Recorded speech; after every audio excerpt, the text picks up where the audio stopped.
One of the themes I thought about this year's ASH, it's been quite exciting, and there's been a lot of excitement with a lot of cellular therapies and bispecific T-cell engaging antibodies being presented.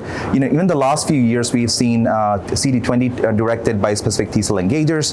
We've seen the CD19 CAR Ts. This year, I felt a lot of these therapies were the effort was more towards trying to optimize the CAR constructs, especially for CAR T therapies, trying to minimize these side effects and to improve the efficacy. And even in that regard, the bispecific T-cell engagers, the effort has been to maximize the efficacy and decrease the side effects from those therapies. I've been privileged to be part of a CD19 targeting bispecific T-cell engager study where I served as the senior author for the phase 1 study, and which we are presenting today as an oral presentation.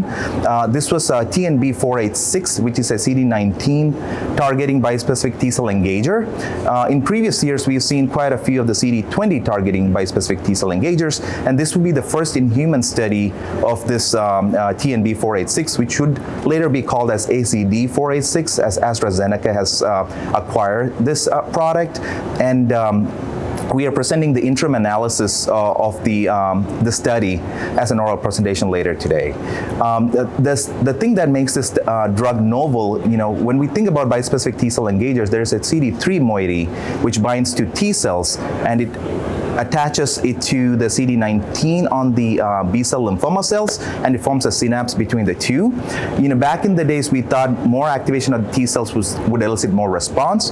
It would be counterintuitive to think that this product actually has a low affinity to the T cells, as we have learned that more affinity to T cells would lead to T cell exhaustion and would in fact create a lot of cytokine release syndrome. So it attaches to the T cells enough to elicit a response without triggering cytokine release, and it binds to the CD19 of the B-cell lymphoma cells with high affinity. And it also has a silenced IgG4 backbone, which would create a long half-life for this drug, and with more persistence as it would help in less frequent dosing. And the study is done with infusion every 2 weeks. The primary objective of the study was to assess the safety, efficacy, and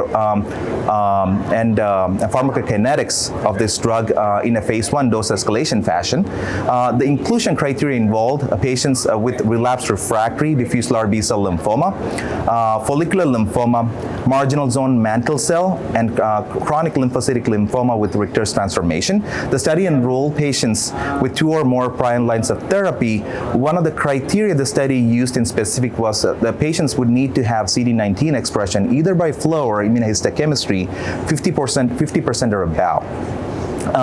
The study included patients who had prior CD19 CAR T therapy. So overall, the intent of the study was to enroll patients who are in very high unmet need. The study drug was infused every 2 weeks over a period of 2 hours. And the study drug administration will continue until side effect happens, or dose-limiting side effect happens, or if there is progression of the disease, or there are certain standard criteria in the protocol that would entail study drug discontinuation. When it comes to the results, the study of drug appeared to be very safe. TNB-486 created very manageable side effects, which are all reversible, and most of the patients tolerated really well.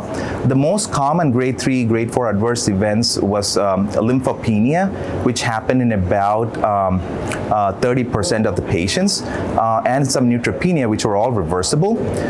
Even though the study drug TNB-486, the intent of the study was to have no cytokine release syndrome, we anticipated cytokine release syndrome to happen because this is a bispecific T-cell engagers, and all the patients were required to be in the hospital for the first 2 infusions, which were 2 weeks apart. And as anticipated, we have seen cytokine release syndrome happening in about 59% of the patients, and all of these cytokine release syndrome were grade 1, grade 2. The interesting part is this happened only with cycle 1. There were no cytokine release syndrome beyond cycle 2, and also there was no grade 3 cytokine release syndrome. They were all treated with steroids and tocilizumab with very quick response to treatments. The neurotoxicity happened in about 22% of the patients, with about 6% of the patients having grade 3 neurotoxicity. Again, these were very manageable with the appropriate institutional guidelines with the use of steroids and tocilizumab, and there was no neurological sequelae after cycle 1.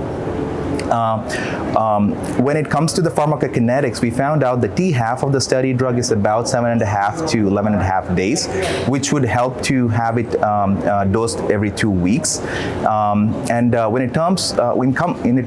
terms of the responses, the overall responses were 71%, with a complete response rate of 62% for a dose level 800 microgram and above, which is where we thought would be the clinically meaningful dose.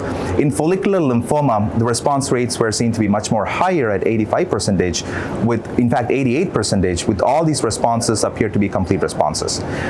With a median duration of about 3.5 months, all the complete responses stayed in complete remission without any relapses. And in diffuse large B-cell lymphoma, there were about 5 patients at the time of analysis who were evaluable for efficacy.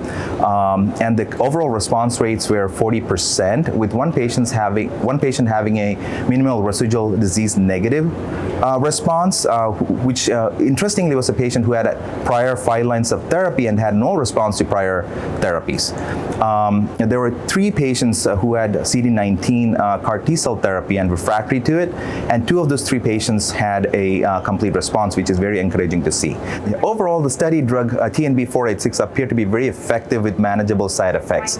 This was a dose escalation study which started from 30 microgram all the way up to 10 milligram. So the study is still ongoing with dose escalation. We are at 7.2 milligram at this point, and it would be interesting to see this drug being used in combination, especially this is a CD19 targeting agent. We are definitely looking forward to a near future where we're going to start using it in the frontline setting with CD20 targeting monoclonal antibodies such as rituximab or obinutuzumab, and especially with some of these other novel therapies that are more targeted. We are looking to see if we could combine this synergy to improve response rates with minimal toxicity.